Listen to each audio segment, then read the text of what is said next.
Kia ora and welcome to Experience Bar, where we are turning video games into cocktails, despite the lockdown. My name is Jack and I'll be your bartender this evening as I show you how to make a drink that is appropriately post-apocalyptic.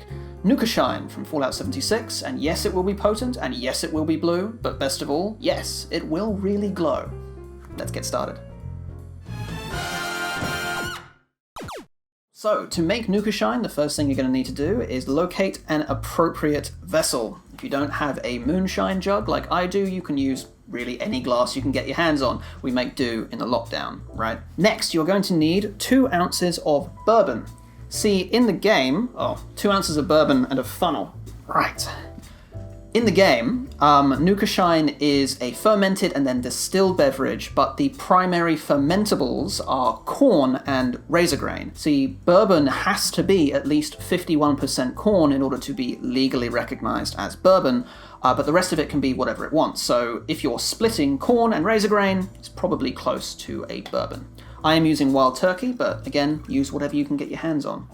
Lovely. Next, we have our flavouring and colouring ingredients, which in the game is Nuka Cola Quantum. Now, we know a few things about the Nuka Cola company, primarily that, contrary to popular belief, Nuka Cola is not just Fallout Coca-Cola. It has quite a distinctly different flavour profile, to such an extent that when passion fruit went out of season, the Nuka Cola that got created during that time had a distinctly different flavour. So we know it's quite fruity rather than the kind of coca nut stuff that regular Coca-Cola has. For that, we're going to use our Nuka Cola Quantum, get the colour with our blue curacao, which is an orange liqueur, 3/4 of an ounce of that. Lovely. And 1/2 ounce of peach liqueur. We could keep going and going and going and adding more and more fruit liqueurs to this, but it ends up being a bit of a mess, both in terms of flavour and in terms of colour. Last of all, we're going to add 1/2 ounce of lemon juice because this is quite a sweet drink, so we're going to be knocking that back a little bit with the addition of something sour. And last of all, we're going to be topping this up with some tonic water. Depending on your vessel, you'll need more or less, so just bear with me while I top this up. And, last but not least, our straw, metal, because we don't like plastic here, save the dolphins. Voila, it's potent, it's blue, but what about that glow I mentioned? Well, to do that, we're going to need to go somewhere a little darker. Come with me.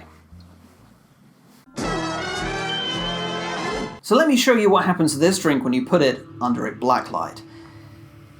You see that lovely blue glow? That's because we put tonic water with quinine in it into this drink. That makes it glow under UV light without any radioactive isotopes required. And there you have it. Nukashine from Fallout 76. Thank you so much to all of our patrons for helping make these drinks happen. In particular, today's patron, Steve E, or Steve. I'm not sure how to pronounce it, but that seems to be a common occurrence with our patrons. Either way, cheers. God, a bit more potent than I expected. Right, so Nukashine, it looks great, it's easy to make, it's a very sweet drink. It's great for people who like their drinks on the slightly sweeter side, for sure. It's got the lemon in there to brighten everything up, but if you are a fan of something on the slightly more sour end, you can add a little bit extra. This has got, I believe, quick maths, 1.25 ounces of liqueur in it, so feel free to ease that back. But do keep in mind, if you cut back on the blue curacao, you're going to cut back on the blue as well, and you're kind of going to spoil the drink. But yeah, it's easy to make, tastes great, it's got that cool glowing effect if you've got a black light, great way to impress your friends. Thank you so much for joining us. I hope you guys have enjoyed yourself as much as I have. You can join us on Discord, on our subreddit, on our Instagram and our Twitter, our Facebook, and oh god, if you guys are anywhere, we're probably there as well. And we are monitoring all of these channels, so get in touch with us if you've got a suggestion or a recommendation, or you just want to say hi. We're creating new content every couple of weeks, so hope to see you then, but until then, cheers.